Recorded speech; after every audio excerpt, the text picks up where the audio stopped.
श्रीललितादेव्यै नमः। श्रीललितासहस्रनामस्तोत्रम् ध्यानम्।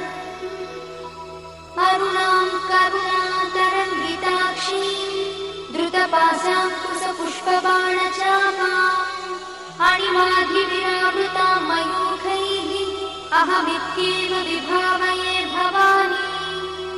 ध्यायेत् पद्मासनस्थां विकसितवदनां पद्मपत्रायताक्षीं हेमाभां पीतवस्त्रां करकलितलसद्देव पद्माम्बराङ्गी सर्वालङ्कारयुक्तां सततमभयदां भक्तनम्रां भवानी। श्रीविद्यां शान्तमूर्तिं सकलसुरक्तां सर्वसम्पत्प्रदात्री श्रीमाता श्रीमहाराज